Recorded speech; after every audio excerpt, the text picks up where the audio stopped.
جی ناظرین، team voice of Punjab کے ساتھ میں ہوں حافظ خالد۔ جیسا کہ آپ جانتے ہیں کہ ٹیم وائس آف پنجاب نے ہمیشہ ہی پنجاب کے جتنے بھی سیاستدان ہیں، جو نئے ہیں یا پرانے ہیں، ان کا انٹرویو ہم نے کیا، ان سے ایسے سوالات کے جوابات لیے ہیں جن کی منتظر ہماری عوام ہے۔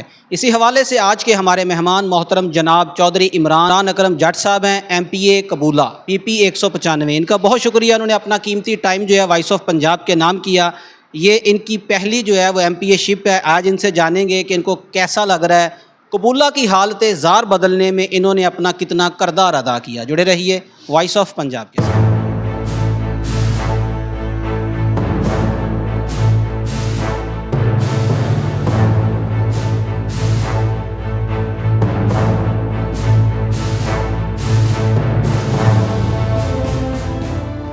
السلام علیکم جی وعلیکم السلام۔ سر، کیسے ہیں آپ؟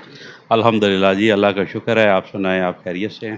جی الحمدللہ سر، بہت شکریہ، آپ نے اپنا قیمتی ٹائم وائس آف پنجاب کو دیا ہے۔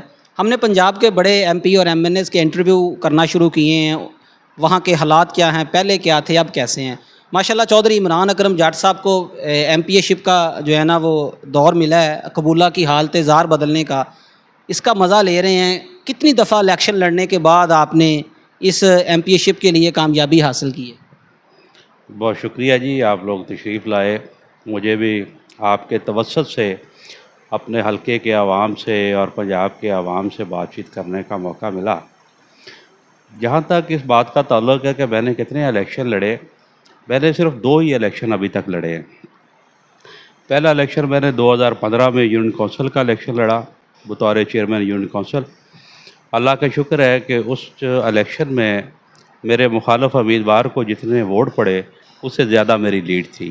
لوگوں نے بہت زیادہ محبت اور پیار کا اظہار کیا، میرے اوپر اعتماد کیا، اور میں نے لگن کے ساتھ لوگوں کی خدمت کی اور بڑی محنت سے کوشش سے لوگوں کے ترقیاتی کام کروائے، ان کے ذاتی جو مسائل ہیں ان کے حل کے لیے اپنی کوشش کی۔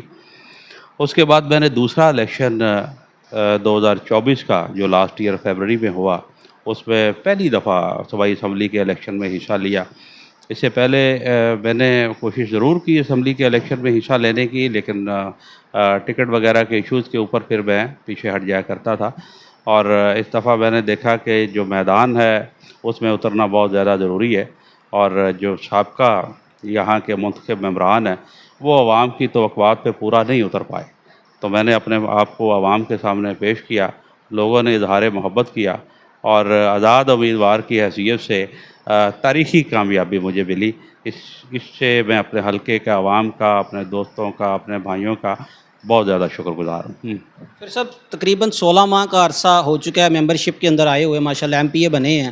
قبولہ کی بات کی جائے تو کیا اچیومنٹ رہی ہیں اب تک، ترقیاتی کام جو ہے وہ کہاں تک پہنچے ہیں؟ جی دیکھیں، اس 16 ماہ کے اندر جو ہے ایک ہی بجٹ جو ہے ہمیں ملا جو 30 جون 2024 کا تھا۔ اس میں کوئی 300 ملین کے جو فنڈز ہیں وہ ہمیں ملے، اور اس کے اندر کوئی 30 ملین میں نے قبولہ کے لیے رکھا، 13 یونین کونسل تھی، اور اس میں جہاں جہاں قبولہ کے جن پوائنٹس پہ سیوریج کے مسائل تھے اس کو حل کرنے کی ہم نے کوشش کی، اور اس کے علاوہ جو چھوٹے موٹے اور جہاں پہ ریپیئر سسٹم تھا وہ ہو سکا، کیونکہ آپ کو پتہ ہے قبولہ ایک بڑا قصبہ ہے، اس کے لیے بہت بڑے پیکیج کی ضرورت ہے، تو وہ ہم ابھی بھی میں کوشش کر رہا ہوں چیف منسٹر سے، اور کافی آنے والے وقت میں کافی ان میں کامیابیاں بھی ہیں جو آنے والے وقت پہ میں یہاں کروں گا، تو وہ اس کے لیے ہم کوشش کر رہے ہیں۔ جو پچھلا سال تھا اس میں ہم چھوٹے موٹے جو کام تھے، مین بنیادی کام ہے جہاں پہ ٹف ٹائل کی ضرورت تھی، جہاں پہ سیوریج کی ضرورت تھی، اس حد تک ہمیں کامیاب ہوئے ہیں۔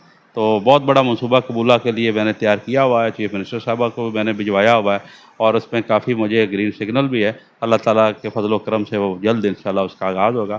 اس کے بعد کو 15 ملین کے فنڈنگ دوبارہ آئی، تو میری بڑی دیر سے جو خواہش تھی کہ یہاں پہ 1122 سروس اویلیبل نہیں ہے، جو ایک بڑا منصوبہ ہے، وہ میں اس کو اپنا اپروول اس کی کروا چکا ہوں، جو قبولہ بائی پاس کے اوپر ابھی شروع ہونے کے لیے تیار ہیں۔ اس کے فنڈز ریلیز ہو چکے ہیں، اور انشاءاللہ تعالیٰ شہریوں کو اس سے بہت بڑا استفادہ ہوگا۔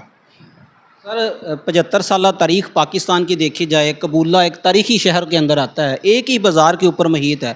اتنے سیاستدان سابقہ دوار میں آئے، چلے گئے، لیکن قبولہ کی حالت زار کو بدلنے کے لیے کوشش نہیں کی گئی، عوام نہیں چاہتی تھی، یا قبولہ کی ڈیولپمنٹ میں کیا ایسی رکاوٹ تھی جو آج تک قبولہ ترقی نہیں کر سکا؟ جی دیکھیں، قبولہ ایک تاریخی شہر ہے. قبولہ کی جو تاریخ ہے وہ کوئی 2000 سال پرانی ہے. اور میں ابھی اس میں جو کوشش کی ہے میں نے کہ اس کو ایک تاریخی ورثہ کے اندر شامل کیا جائے. ہمارا جو کلچر ڈپارٹمنٹ ہے اس کے اندر میری پرپوزل جا چکی ہے کہ قبولہ کا جو پرانا قلعہ ہے اس کو ہم بحال کرنے کی کوشش کریں. قبولہ کا جو پرانا تاریخی ورثہ ہے اس کو بحال کرنے کی ہم کوشش کریں. قبولہ کی اپنی روایات ہیں. جہاں تک اس بات کا تعلق ہے کہ اس سے پہلے جو سابقہ ممبران صوبائی اسمبلی ہیں یا ممبران قومی اسمبلی ہیں انہوں نے قبولہ کی طرف توجہ نہیں کی. ہاں یہ بات سچ ہے، اور اسی بات کا مجھے احساس ہے بہت زیادہ کہ قبولہ کے لوگ ہیں وہ بڑے محروم رہے ہیں. لیکن ابھی آپ جا کے دیکھیں، ابھی حالت بہت زیادہ بہتر ہو چکی ہے قبولہ کے لوگوں کی، اور ترقی کی طرف جو سفر ہے وہ شروع ہو چکا ہے. پہلے تو یہ حالت تھی کہ جب بارش ہو جایا کرتی تھی قبولہ کے مین بازار میں، اور وہاں سے گزرنا مشکل ہو جایا کرتا تھا، اور جو لوگ خریداری کے لیے دوسرے دیہات سے قبولہ آتے تھے ان کو آنے میں دشواری ہوتی تھی. قبولہ شہر کے اندر جو بازار ہیں ان کے دکانداروں کی جو انکم لیول بڑا کم ہو گیا تھا، ان کی جو سیلز ہیں وہ بہت زیادہ کم ہو گئی تھی. لیکن آپ دیکھیں بازار بہت زیادہ خوبصورت ہو چکا ہے، اس میں ٹف ٹائل لگی ہوئی ہے، لوگوں کا آنا جانا بہت بہتر ہے. بازار والوں کی جو سیلز ہیں، جو دیگر دیہات سے لوگ آتے ہیں ان کی آمد پہلے سے بہتر ہوئی ہے، اور امپرومنٹ ہے جی انشاءاللہ تعالیٰ، اور بہتری کی طرف آج جا رہا ہے. عمران اکرم جٹ صاحب MP قبولہ ہیں. صحت، تعلیم اور باقی بنیادی سہولیات کے اوپر اب تک جو ہے وہ کون سا کام کیا گیا ہے؟ یونیورسٹی کے لیے یہاں طلبات ساہیوال جا رہے ہیں، صحت کے لیے لوگوں کو یہاں سے ساہیوال ریفر کیا جاتا ہے، لاہور کیا جاتا ہے. ان کے لیے کیا کام کیا؟ صحت ایک بنیادی چیز ہے. جی بہت شکریہ جی. بنیادی طور پہ صحت تو بنیادی جو سماجی مسائل ہیں، تعلیم اور صحت ان میں بنیادی ضرورت کے تحت آتی ہے. اس طرح کے ترقی یافتہ ممالک ہیں وہاں پر تو صحت اور تعلیم یہ دونوں چیزیں عوام کو فری دی جاتی ہیں. لیکن ہم مالی طور پہ ہمارا جو ملک ہے اس طرح کا مستحکم نہیں ہے کہ ہم اس طرح کے منصوبوں کو عملی جامہ پہنا سکیں. آپ RSC قبولہ کا وزٹ کریں، اس وقت اس کی رینوویشن شروع ہے. اس کے جو جہاں پہ نئے کمروں کی ضرورت تھی، جہاں پہ اس کو رینوویٹ کرنے کی ضرورت تھی، اس کی بلڈنگ بہت پرانی ہے، تو اس کی ہم نے اپروول کرائی ہے، رینوویشن کے فنڈز ریلیز کروائے ہیں، اور اس میں توسیع کا منصوبہ چل رہا ہے. ابھی جدید مشینری کے لیے ہم اس کی کوشش کر رہے ہیں کہ جو مشینوں کی کمی ہے ان کو پورا کیا جائے. تو صحت کی طرف ہماری بہت زیادہ توجہ ہے. قبولہ کے علاوہ جو باقی دیہات ہے، کیونکہ میرا حلقہ سارا دیہات پہ محیط ہے، تو آپ کے جو 109 EB کا جو ہے بنیادی مرکز صحت ہے، اس کے علاوہ آپ کے یہ 41 EB کا ہے، اس کے علاوہ چک لاہوریہ کا خاص طور پہ ہے. ان کے اندر بھی جو ہے رینوویشن کے کام شروع ہیں. بلڈنگ کی دوبارہ ہم اثر نو تعمیر بھی کروا رہے ہیں، اور ان کے اندر سہولیات جو ہیں مریضوں کے لیے بہتر ان کی بھی کوشش کر رہے ہیں. سر، مریم نواز صاحبہ کا بڑا اچھا ویژن ہے. پنجاب کے بہت سے گاؤں جو ہیں وہ ماڈل ولیج بن رہے ہیں. آپ نے قبولہ کے کتنے گاؤں جو ہیں وہ ماڈل ولیج کے اندر جو اس وقت شمار کر لیے ہیں، ان کو انٹر کر لیے؟ جی میں نے سب سے پہلے جو ٹاپ پہ نام رکھا تھا ماڈل ولیج کے اندر وہ قبولہ کا ہی رکھا تھا، اور اس کا سروے بھی ہو چکا ہے. ابھی وہ ہماری محکمے کے ساتھ بحث مباحثہ چل رہا ہے کہ قبولہ بہت بڑا ہے تو یہ گاؤں میں نہیں، یہ تو ٹاؤن کمیٹی میں آتا ہے. لیکن ہماری یہ کوشش ہے کہ اس کو چونکہ یہ رورل ہے، ابھی اسٹرکچر رورل ہے، تو ٹاؤن کمیٹی والا میٹر ابھی نہیں ہے، تو اس کو رورل کے اندر شامل کر کے اس کا جو پورا ایک ترقیاتی پیکج اس کے لیے لے کے آیا. اس کے علاوہ اور بھی بہت سارے دیہات ہیں جو ابھی تک چونکہ گورنمنٹ جو ان کے سروے کر رہی ہے، تو سروے آنے کے بعد ہم ڈیسائیڈ کریں گے کہ کون کون سے دیہات جو ہیں اس میں مزید شامل کیے جائیں. سر، ہمارا قریبی شہر ساہیوال اور ثقافتی شہر ہڑپہ، عائشہ ارشد لودھی صاحبہ نے ہڑپہ کو تحصیل کا درجہ دینے کے لیے جو کوششیں کی ہیں وہ کامیابی تک پہنچ چکی ہیں. ابھی کچھ دنوں بعد ان کا تحصیل کا درجہ دے دیا جائے گا. قبولہ کی اگر بات کروں تو بڑا اچھا ڈیولپ ہونے والا شہر ہے، اس کے لیے کیا کیا گیا؟ دیکھیں جی، قبولہ کے حوالے سے جہاں تک بات کی جائے تو تحصیل کا جو درجہ ہے وہاں پہ چونکہ ڈسٹرکٹ جو ساہیوال ہے وہ صرف 2 تحصیلوں پہ محیط ہے، تو وہ درمیان میں گورنمنٹ کی خواہش ہے یا ہڑپہ کو اور یا کبیر والا کو ایک تحصیل بنایا جائے. تو میں نے اس کے پیرالل اپنی جو تجویز ہے قبولہ کی وہ دے چکا ہوں، تو اس کا باقاعدہ طور پہ سروے ہوگا اور نیکسٹ بجٹ میں انشاءاللہ یہ ساری چیزیں ڈیسائیڈ ہوں گی.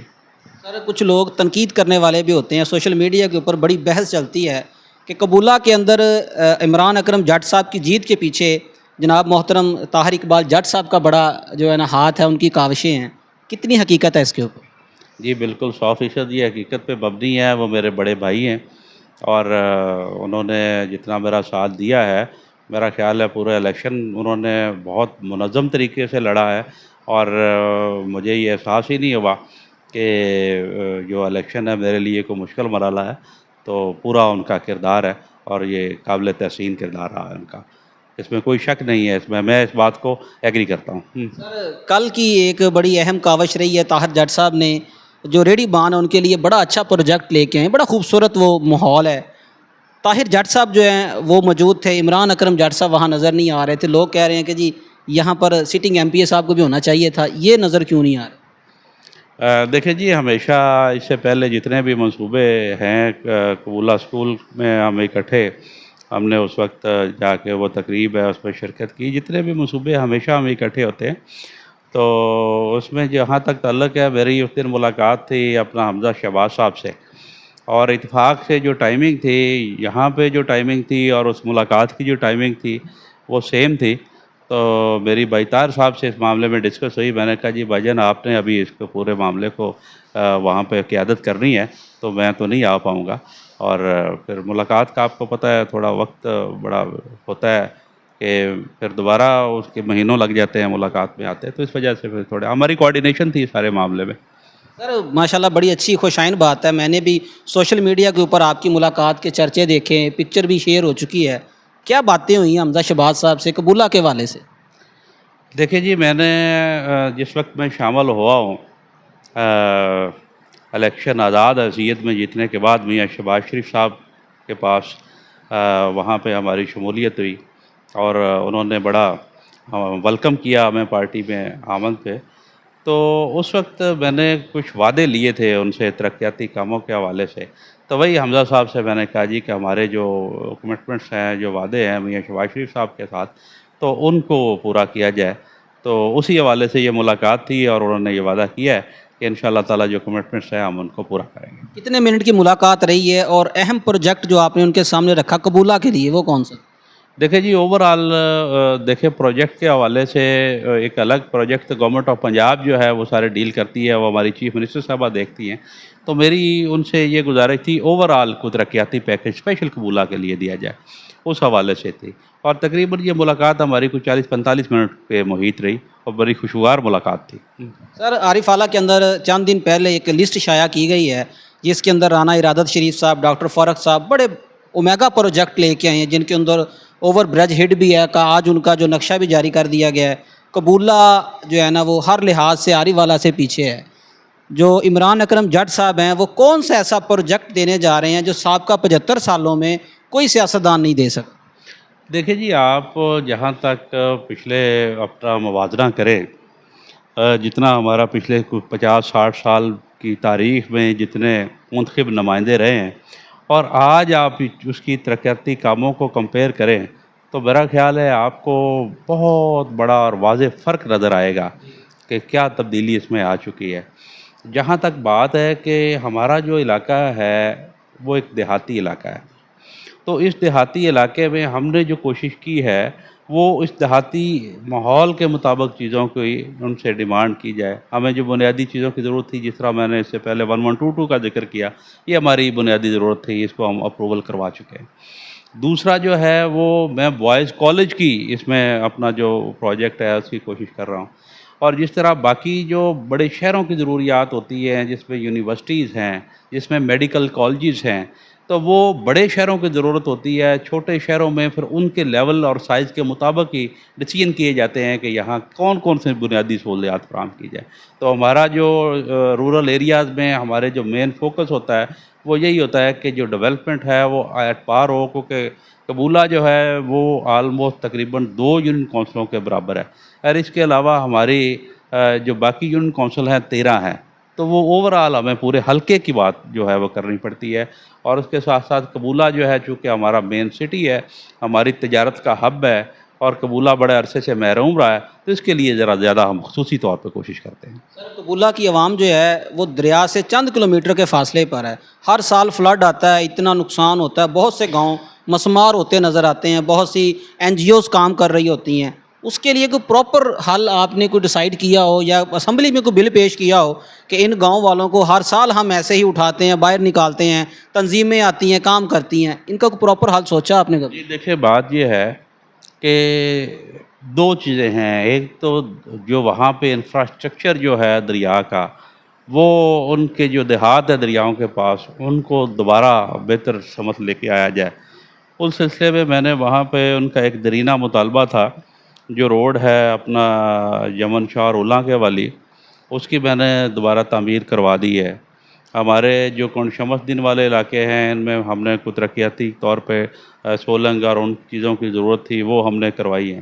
اس کے علاوہ میں نے، آپ نے پچھلے دنوں میں سنا ہوگا، اپنی جو اسمبلی ہے اس میں بجٹ سپیچ کے دوران جو میں نے فوکس کیا تھا، وہ یہ تھا کہ یہاں پہ جو بند ہیں، جو سیلاب آتا ہے، جو تباہ کاریاں ہوتی ہیں، ان میں ہمارے جو دیہات ہیں وہ ہر دفعہ متاثر ہوتے ہیں، اور ہر دفعہ ان لوگوں کو مال مویشی کا نقصان، فصلوں کا نقصان برداشت کرنا پڑتا ہے۔ تو اس کے لیے وہاں پہ بند تعمیر کیا جائے۔ تو بند کا جو ہے وہ میں نے مطالبہ رکھا تھا، جو اس وقت وزیر خزانہ تھے مجتبیٰ شجاع الرحمان، تو انہوں نے یہ ڈائریکشن دی کہ جی اس کو فوری طور پہ سروے کروا کے اس کی رپورٹ وغیرہ پیش کی جائے۔ وہ چیزیں چل رہی ہیں، انشاءاللہ تعالیٰ میں امید کرتا ہوں کہ اگلے مالی سال تک اس پہ کام سٹارٹ ہو جائے گا۔ سر آپ کی قائد محترمہ مریم نواز صاحبہ کے اوپر ریسنٹلی کرپشن کا ایک الزام آیا جو تقریباً 10 کروڑ کا تھا، اس حوالے سے بڑی تنقید کی گئی ہے باقی سیاسی جماعتوں کی طرف سے، آپ کی کیا رائے ہے؟ دیکھیں جی، ہمارے ملک کا جو المیہ ہے سب سے بڑا، وہ یہ ہے، ایون میں نے جو تاریخی طور پہ اسمبلیز میں بھی دیکھا، تو یہی کرپشن کے الزامات جو ہیں وہ لگتے ہیں پچھلے 60-70 سال سے۔ ہر پارٹی دوسری پارٹی پہ کرپشن کے الزامات لگاتی رہتی ہے۔ یہ ایک روایت سی بن گئی ہے جو کہ نہیں ہونا چاہیے۔ ہمیں یہ کہنا چاہیے کہ کس شخصیت نے، کس نے کتنے ترقیاتی کام کروائے، عوام کی کتنی خدمت کی، عوام کا معیار زندگی بلند کرنے کے لیے کس نے زیادہ اقدامات کیے، ان امپلائمنٹ ختم کرنے کے لیے کس نے زیادہ اقدامات کیے، ایجوکیشن کی بہتری کے لیے کس نے زیادہ اقدام کیے، ہیلتھ کی بہتری کے لیے کس نے زیادہ کام کیے، عوام کو ان کو اور ضروریات جو روزگار فراہم کرنے کے لیے کیا کام ہوا، ہم ان پہ بات نہیں کرتے۔ یہ بہت بڑا المیہ ہے۔ آپ کاموں پہ تنقید کریں، آپ پروجیکٹ پہ تنقید کریں، تاکہ اس کی اصلاح ہو سکے۔ مجموعی طور پہ یہ کہہ دینا کہ جی آپ کرپٹ ہے، بھئی دیکھیں آپ کے پاس کوئی ثبوت ہے تو آپ لے کے آئیں۔ اس ملک میں ادارے موجود ہیں، کرپشن کو ختم کرنے کے ادارے موجود ہیں، اس ملک میں عدالتی نظام موجود ہے۔ اگر کوئی چیز ہے آپ کے پاس، کوئی پروف ہے، کوئی ڈاکومنٹری کوئی چیز ہے، تو آپ لے کے آئیں تاکہ عوام کے سامنے آئیے۔ یہ الزام برائے الزام تو یہ کوئی چیز ہی نہیں، یہ تو وہی روایت ہے جو پرانی چلتی آ رہی ہے۔ میں اس میں کوئی حقیقت نہیں سمجھتا۔ سر سابقہ دور حکومت کی بات کروں تو میاں شہباز شریف صاحب جو ہیں وزیر اعلیٰ پنجاب تھے، پنجاب کے ہر ہاسپٹل میں پیرامیڈیکل سٹاف تھا، میڈیسن تھی، چیک اینڈ بیلنس تھا، بورڈ اویزاں کیے جاتے تھے یہاں پر یہ میڈیسن ہے یہ نہیں ہے۔ آج بھی نون لیگ کی مکمل حکومت ہے وفاق کے اندر، صوبوں کے اندر، لیکن آری والا سے لے کے آپ لاہور تک چلے جائیں، ہاسپٹلوں کا جو حال ہے وہ انتہائی غمگین اور بدترین ہے۔ ریسنٹلی پاک پتن کے اندر اتنی اموات ہوئی ہیں، 2-4 دن پہلے ابھی معاملہ ساہیوال کے اندر بنا ہے، آری والا کے اندر تو آئے روز ہم دیکھتے ہیں، فیس کرتے ہیں۔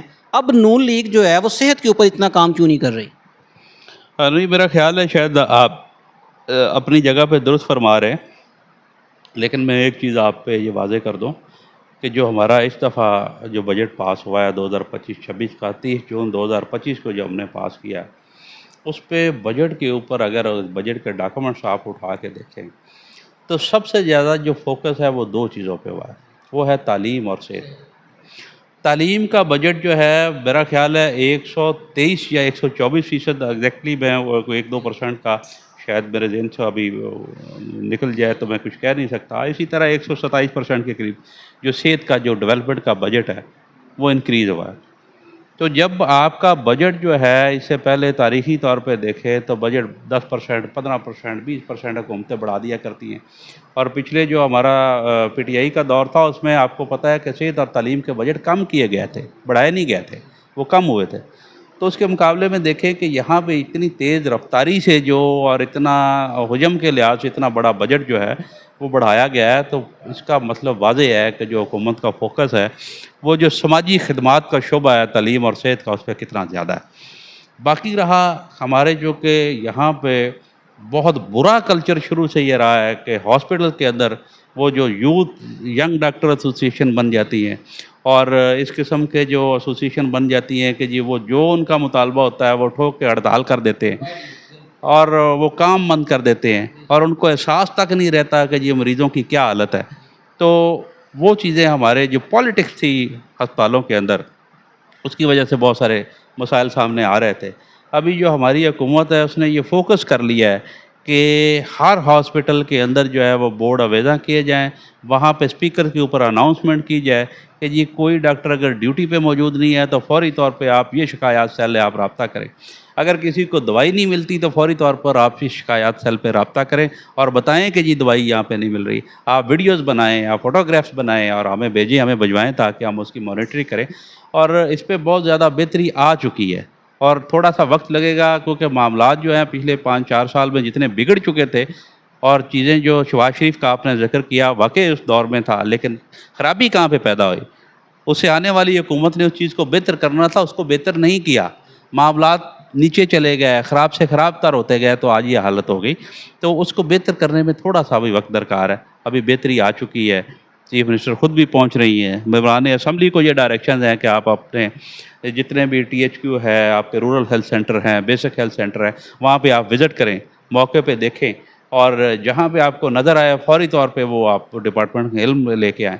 تو ابھی چیزیں بہت بہتر ہو رہی ہیں، ابھی نئی مشینری بہت ساری خریدی جا رہی ہیں، ہاسپٹل کی رینوویشن ہو رہی ہے، تو یہ چیزیں ابھی بہتری آئے گی اور تھوڑا ٹائم اس پہ لگے گا، تو آپ دیکھیں گے کہ انشاءاللہ تعالیٰ یہ ہمارے جو ہاسپٹل ہیں ان میں بہت بہتری نظر آئے گی آپ کو۔ سر، نون لیگ کو دو کاموں کے اوپر بڑا اپریشیٹ کیا جا رہا ہے، محترمہ مریم نواز صاحبہ کو پیرا فورس انہوں نے بنائی ہے، اور دوسرا سی سی ڈی کے آنے کے بعد ہمارے پنجاب کے اندر جرائم جو ہیں وہ بہت حد تک کنٹرول ہو چکے ہیں الحمدللہ، بڑی اچھی بات ہے، بڑی خوشائن ہے۔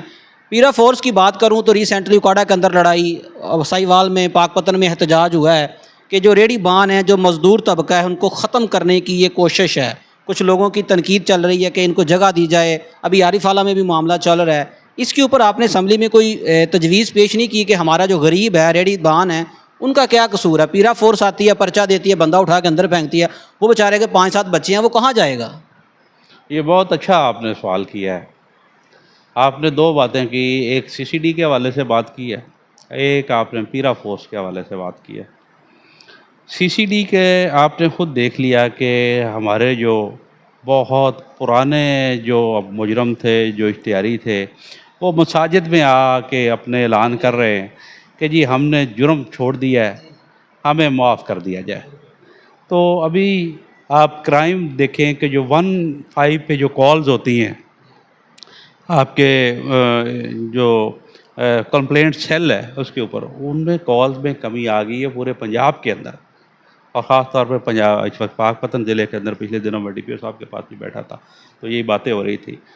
تو دیکھیں جو جرم ہے وہ قانون کی طاقت سے ہی ختم ہوتا ہے، قانون کے خوف سے ہی ختم ہوتا ہے۔ ہمارا جو سب سے بڑا مسئلہ تھا یہاں پہ عدالتی نظام، تو کافی عرصے سے بگڑا ہوا تھا، تو کافی سارے اس میں مسائل آ رہے تھے، تو اس کے پیرالل کسی نہ کسی نظام کی ضرورت تھی۔ تو وہ ابھی الحمدللہ جو بڑی کامیابی سے خوف طاری ہوا مجرموں پہ، اور عام شہریوں کو سکون کا سانس نصیب ہوا سی سی ڈی کی وجہ سے۔ اور اس میں ٹھیک ہے کچھ لوگوں کو اعتراضات ہیں، کچھ آؤٹ آف دا وے چیزیں جا رہی ہیں، جب کوئی بھی ڈپارٹمنٹ بنتا ہے تو اس پہ جب نیا بنتا ہے تو مسائل بھی آتے ہیں، جو وقت آنے کے ساتھ ساتھ انشاءاللہ تعالیٰ ٹھیک ہوں گے، اور میں اس میں پر امید ہوں۔ اور شیخ ظفر چٹھا صاحب بہت محنتی انسان ہیں، بہت ہارڈ ورکر ہیں، میرے کلاس فیلو ہیں، میرے دوست ہیں، میرا ان سے بہت زیادہ رابطہ رہتا ہے، تو وہ جس طرح کی چینجز لے کے آ رہے ہیں وہ قابل تحسین ہے۔ دوسری جو بات آپ نے کی پیرا فورس کے حوالے سے، تو یہ اس میں بڑی ہم نے طویل ایک بحث ہماری ہوئی، جو ہماری ایس این جی اے ڈی کی اسٹینڈنگ کمیٹی ہے، جس کا میں اس وقت ہیڈ ہوں، میں چیئرمین ہوں اس کمیٹی کا۔ تو اس میں جب یہ پیرا فورس کا ایکٹ رکھا گیا تو ہمارے جو بہت سارے ممبران ہیں انہوں نے وہی باتیں کی جو اس وقت آپ کر رہے ہیں۔ یہی باتیں کی کہ جب یہ پیرا فورس جائے گی تو اس میں لوگوں کے لیے مسائل پیدا ہوں گے، جو لوگوں کے روزگار کے مسئلے پیدا ہوں گے، جو اپنا انہوں نے دکانیں بڑے عرصے سے بڑھائی ہوئی ہیں، شٹر بڑھائے ہوئے ہیں 60 70 سال سے، وہ جب توڑا جائے گا تو ایک عوام کی طرف سے مزاحمت کا سامنا آئے گا اور ہمیں پولیٹیکلی بھی اس کا نقصان ہو سکتا ہے۔ تو میں نے اس کو ایک کمپریہنسو بحث کروائی جس میں آئی جی صاحب پنجاب تشریف لے کے آئے، چیف سیکرٹری صاحب آئے اور تقریباً 10 محکموں کے سیکرٹریز جو ہیں، secretary industries, secretary law, advocate general Punjab, local government secretary, میں نے کوئی ایسا شعبہ جس کا ریلیشن بنتا تھا اور اس کے سیکرٹری کو، اس کے ہیڈ آف ڈپارٹمنٹ کو نہ اس میں بلایا ہو، اور اس کے علاوہ جو ہمارے پرانے ممبران اسمبلی ہیں جو اس کمیٹی کے ممبر نہیں تھے ان کو میں نے انوائٹ کیا اور اسپیکر صاحب کی مشاورت بھی شامل تھی، تو ہم نے تقریباً 3 سے 4 مہینے اس کے اوپر لگائے کہ اس کے تمام پہلو جو ہیں ان کے اوپر ہم دیکھیں کہ کہاں کہاں پہ چیزیں ہو سکی ہیں۔ آئی جی صاحب نے اپنے جو تحفظات کا اظہار کیا، ہم نے اس کے مطابق بھی اس میں چیزیں تجویز کی۔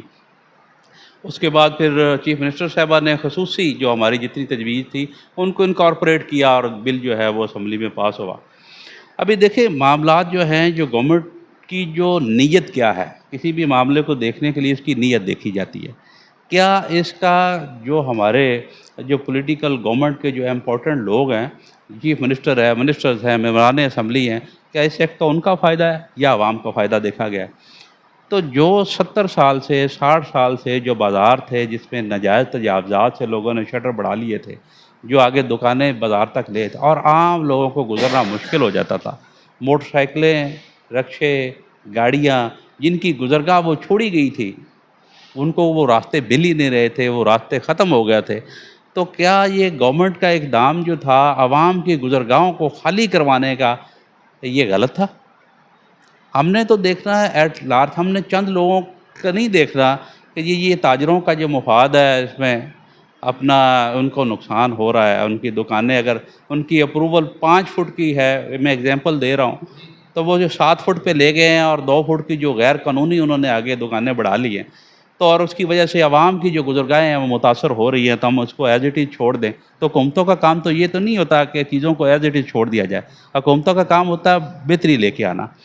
اگر ایک دکاندار نے بڑھایا ہوا ہے اور وہاں پہ ہزاروں کی تعداد سے جو لوگ گزرتے ہیں ان کو مسائل کا سامنا ہے، تو ہماری حکومت نے دیکھنا ہے کہ ہزاروں کا فائدہ کدھر ہے۔ باقی جو آپ نے بات کی کہ لوگوں کے روزگار کے جو مسائل ہیں، روزگار کے مسائل کو حل کرنے کے لیے ہماری حکومت پنجاب نے یہ کیا ہے کہ پبلک پرائیویٹ پارٹنرشپ کے تحت یہ آلٹرنیٹو جگہ تمام ڈی سیز کو حکم جاری کر دیے گئے ہیں کہ آلٹرنیٹ جگہ دیکھیں جہاں پہ ان جگہوں پہ ان کی ریڑیاں یا ان کی دکانیں ہم کھلوا سکیں۔ بہت سارے شہروں میں جو سلسلہ ہو چکا ہے جہاں پہ ریڑھی بانوں کے لیے علیحدہ بازار بنائے گئے ہیں، ہمارے قبولہ بازار جس کا بھی اب ذکر کیا اس کا افتتاح ہوا ہے جو پرائیویٹ پبلک پارٹنرشپ کے تحت ہوا ہے۔ اسی طرح باقی شہروں میں بھی یہ چیزیں چل رہی ہیں، اور کئی جگہ پہ سرکاری جگہ جہاں پہ اویلیبل ہے تو حکومت نے وہاں پہ کہا ہے کہ ان کو وہاں پہ ریڑھی بازار یا اپنا ایک ڈھابا بازار ٹائپ ان کو چیزیں بنا کے دیجیے۔ یہ نہیں ہے کہ گورنمنٹ کو احساس یہ نہیں ہے کہ یہ لوگ بے روزگار ہو گئے ہیں تو ان کو ان کے حال پہ چھوڑ دیا جائے، اس کے لیے اقدامات الگ سے ہو گئے ہیں۔ وقتی طور پہ مشکل موجود ہے کہ جب فوری طور پہ یہ کام ہو رہا ہے تو ان کو بے روزگاری کا سامنا کرنا پڑ رہا ہے، لیکن ان دی لانگ رن حکومت اس پہ کام کر رہی ہے اور انشاءاللہ تعالیٰ اس پہ بہتری آئے گی۔ ہمیں احساس ہے اس چیزوں کا بہت کہ جو غریب لوگ ہیں، جو دیہڑی دار لوگ ہیں، جو ریڑھی والے ہیں، جو 500-700 روپے کماتے تھے، ان کی روزگار سے وہ محروم ہو گئے۔ ہمارے احساسات ان کے ساتھ ہیں، لیکن ان کے لیے کوشش ابھی الگ سے ہو رہی ہے اور انشاءاللہ تعالیٰ جلد اس مسئلے کا حل بھی۔ بانی پی ٹی آئی محترم جناب عمران خان صاحب کی شخصیت کے اوپر آپ کی ذاتی رائے کیا ہے؟ دیکھیں جی، عمران خان صاحب پاکستان کے بہت بڑا طبقہ ہے جس کے وہ اپنا لیڈر ہیں۔ میں اس بات سے ان کی لیڈرشپ سے اور جتنے عوام کا جو طبقہ ہے جو ان کو پسند کرتا ہے اس بات میں نہیں کرتا، ان کی شخصیت کے اوپر میں کوئی بات نہیں کرتا۔ میں جس طرح پہلے میں نے ذکر کیا ہے، میں کاموں پہ بات کرتا ہوں۔ جس طرح آپ نے وہ رشوت بھی کی بات کی اور یہ چیزیں کی بات کی، میں الزام برائے الزام والی سیاست پہ بات نہیں کرتا، میں بات کرتا ہوں دلیل کی، میں بات کرتا ہوں کاموں کی، میں بات کرتا ہوں حقیقت کی۔ آپ موازنہ کریں چیزوں کا، چیزوں کا موازنہ کر کے ان کا تجزیہ کر کے پھر آپ رزلٹ دیکھیں کہ بہتر کون ہے اور اسے انفیریئر کون ہے. تو ان کا نعرہ تھا، بہت اچھا نعرہ تھا کہ تبدیلی آنی چاہیے. بہت سارے ہمارے عوام کے طبقے نے ان کے نعرے کو پسند کیا کہ جی ایک نئی طاقت کو آزمایا جائے، ایک نئے نظریے کو آزمایا جائے. ان کو حکومت دی گئی، 3.5 سال انہوں نے حکومت کی. ہماری حکومت کا بھی 1.5 سال ہوا ہے، ان کو 3.5 سال ملے. 3.5 سال کے اندر ہماری جو اسٹاک ایکسچینج تھی اس وقت 1,20,000 پہ تھی، وہ گر کے آ گئی 45,000 پہ. ہمارا جو روپیہ ڈیویلیویشن ہوئی ہے، جب انہوں نے حکومت سنبھالی وہ 117-18 روپے کے قریب ہمارا جو ڈالر تھا اس کی روپے کے ساتھ جو کم رہا.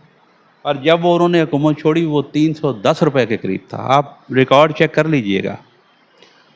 اس کے بعد آپ جو مارک اپ ریٹ ہوتا ہے بینک کا جس پہ آپ کے کاروبار چلتے ہیں، وہ کوئی 10-11% سے اٹھا کے وہ 25% پہ لے گئے تھے، جس کی وجہ سے ہمارے ملک میں کاروبار بند ہوا. آج وہ نیچے آ رہا ہے. ہمارا ملک جو ہے وہ اس کی ایکسپورٹ جو ہے وہ کچھ 60-65 ارب ڈالر کے قریب ہے. امپورٹ 60-65 ارب ڈالر کے قریب ہے اور ایکسپورٹ 30 ارب ڈالر کے قریب ہے.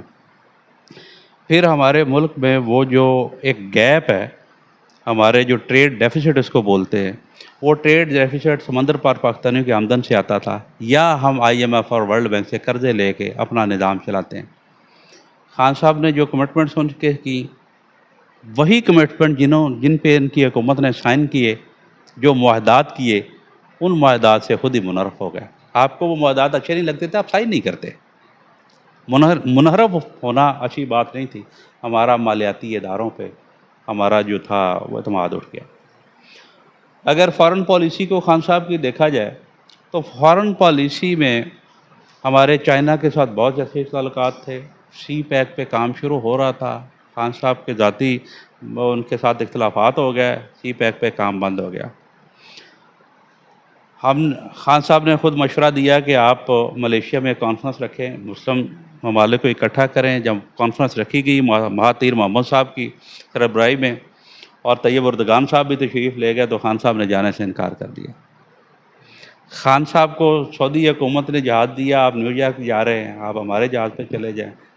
وہاں پہ نہ جانے کیا گفتگو ہوئی، مجھے اندازہ نہیں ان چیزوں کا. جہاز انہوں نے واپس بلا لیا. امریکہ سے جو ہمارے تعلقات تھے، جو انہوں نے الزامات امریکہ پہ لگائے، وہ آپ کے سامنے ہے. میں اس باتوں کو دہرانا نہیں چاہتا، بڑی لمبی باتیں ہیں. ہمارے تعلقات خراب ہو گئے.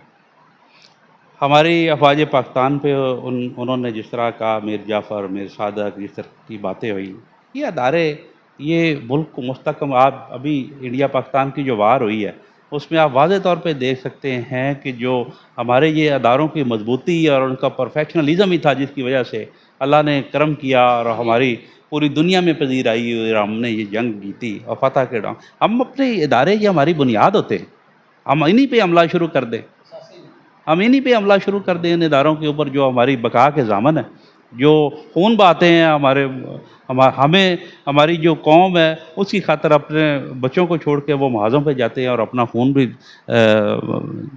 پیش کر دیتے ہیں اس قوم کے میرا لیے. آج کا آخری سوال عوامی سوال ہے کہ مہنگائی کے اوپر بات کی جائے تو عوام چینی سے اور پیٹرول سے آئے روز تنگ ہے. 200 یونٹ کا جو معاملہ ہے وہ ہر عوام کی زبان کے اوپر زد عام نظر آ رہا ہے. نون لیگ کی حکومت ہے، کیا کہیں گے؟ عوام پس رہی ہے اس وقت. دیکھیں جی، آپ درست کہہ رہے ہیں. جو ایک سفر تھا جہاں مہنگائی کے طوفان کا، آپ کو پتہ ہے اس کو روکنے میں بڑا ٹائم لگا. IMF سے دوبارہ معاہدات ہوئے، دوبارہ چیزیں بہتر ہوئی. پچھلے کوئی 2-2.5 سال سے اگر دیکھیں تو آپ کا جو روپیہ ہے وہ 270, 75, 80 اس سے اوپر نہیں جا رہا. جو چیزیں باہر سے امپورٹ ہوتی تھی ان کی قیمتیں اپنی جگہ پہ رکی ہوئی ہیں، اور عام جو چیزیں کھانے پینے کی ہیں ان کے ریٹ روز بروز نہیں بڑھ رہے. بہت ساری چیزیں ہیں ان کے ریٹ اس وقت کم ہوئے ہیں، عام آدمی کے لیے کم ہوئے ہیں. تو باقی یہاں 2 چیزوں کے جو ریٹس ہیں، آپ کے بجلی کے اور آپ کے پٹرول کے، اس وقت وہ زیادہ ہیں. اور اس پہ حکومت کو پوری طرح احساس بھی موجود ہے کہ عوام کو وہ تکلیف دیتے ہیں، عوام کے جو انکم کے سورسز کم ہیں اور بجلی کے بل ان کے زیادہ آتے ہیں، اور اس میں جو سب سے بڑا جو معاملہ ہے وہ ہے آپ کے آئی پی پیز، جن سے معاہدات جو کیے گئے 30 سال کے، اور آج آپ کے وہ جو کھڑے ہیں پاور پلانٹس ان کی قیمتیں دینا پڑتی ہیں، کھڑے پلانٹس کے بل دینا پڑتے ہیں، اور جب وہ ان کو سارے بل دینا پڑتے ہیں تو آپ پہ بجلی کا بل مہنگا آتا ہے۔ تو حکومت نے ابھی اس کا یہ حل نکالا ہے کہ جو آئی پی پیز کے ساتھ معاہدے ہیں ان سے لین دین کر کے، ان سے معاملات طے کر کے وہ معاہدے جو ہیں وہ ختم کروائیں، جیسے 2-3 آئی پی پیز ایسے ہیں جو میرے علم میں ہیں جن کے ساتھ وہ معاہدات ہو چکے ہیں، اسی طرح باقی کے ساتھ ہو رہے ہیں۔ تو جس دن وہ سارے معاہدات رینیو ہو جائیں گے، ان کے نئی شرائط کے ساتھ چیزیں ہو جائیں گی، تو آہستہ آہستہ بجلی کے بلوں کی طرف بھی کمی آ جائے گی۔ باقی جو آپ کا رہا پیٹرول کا معاملہ، تو پیٹرول جو ہے اس وقت وہ انٹرنیشنل پرائس کے اوپر چلتا ہے، اور اس کے اوپر جو ہے وہ ہمارے چونکہ ملک میں ڈائریکٹ ٹیکس نہیں دیا جاتا، تو اس کے اوپر گورنمنٹ کا ٹیکس ہوتا ہے۔ تو وہ جو انٹرنیشنل پرائس جب اوپر جاتی ہے تو اس کے ساتھ ساتھ اس کی پرائس بھی بڑھتی ہے، اور ہمارے پاس جو حکومت کے پاس جو پیٹرول کے علاوہ اور کوئی ذرائع آمدن نہیں ہے جہاں سے وہ ٹیکس کلیکٹ کر کے عوام کے لیے ویلفیئر کے کام کر سکیں، تو وہ آپ کی بات یہ درست ہے۔ لیکن اگر جس طرح ہماری اکانومی آہستہ آہستہ اسٹیبل ہو رہی ہے، آہستہ بہتری ہو رہی ہے، ہماری ملک کی پیداوار جو بڑھے اور ہماری ایکسپورٹ بڑھے، تو پھر ہمیں یہ جو ٹیکس ہے پیٹرول اس پہ کم کرنے کا مزید موقع مل سکتا ہے اور ان چیزوں میں بہتری آ سکتی ہے۔ بہرحال میں فی الحال بہتری کی امید رکھتا ہوں انشاءاللہ۔ جناب چودھری عمران اکرم جٹ صاحب ایم پی قبولہ اپنی حلقے کی عوام کے لیے کوئی اہم پیغام دینا چاہیں گے؟ میں یہی میرا پیغام ہے، میرا پیغام محبت ہے ان کے لیے۔ جس طرح انہوں نے الیکشن میں میرے ساتھ محبت کا اظہار کیا، میرے ساتھ پیار کیا، تو میرا بھی پیار اسی طرح ہے۔ میں جب اجلاس پہ نہیں جاتا تو صبح 9 بجے سے لے کے رات 10 بجے تک میں یہیں پہ، جہاں پہ اس وقت آپ موجود ہیں، یہیں پہ موجود ہوتا ہوں، ہر بندے کی بات سنتا ہوں، ہر بندے کا مسئلہ حل کرنے کے لیے کوشش کرتا ہوں، اور انشاءاللہ تعالیٰ یہ میری جو ورک ہے، یہ میری محنت ہے، انشاءاللہ تعالیٰ آپ کی خدمت کا جو جذبہ لے کے میں آیا ہوں وہ انشاءاللہ تعالیٰ جاری رہے گا۔ آپ کا تعاون مجھے درکار ہے اور میری خدمت کی کمی آپ کی طرف نہیں آئے گی۔ بہت شکریہ۔ جی ناظرین، ٹیم وائس آف پنجاب کے ساتھ محو گفتگو تھے محترم جناب چودھری عمران اکرم جٹ صاحب ایم پی قبولہ ہیں۔ ان کا اپنے حلقے کی عوام کے نام ایک بڑا ہی اہم پیغام ہے کہ ہمارے دروازے اپنے حلقے کی عوام کے لیے کھلے ہیں، جن کا مسئلہ ہو وہ آئیں اور اپنے مسائل کو حل کریں۔ انشاءاللہ ٹیم وائس آف پنجاب بہت جلد ملے گی ایک نئے ایم پی اور نئے ایم این اے کے ساتھ۔ اپنا خیال رکھیے گا۔ ٹیم وائس آف پنجاب کو اجازت دیں۔ اللہ حامی و ناصر۔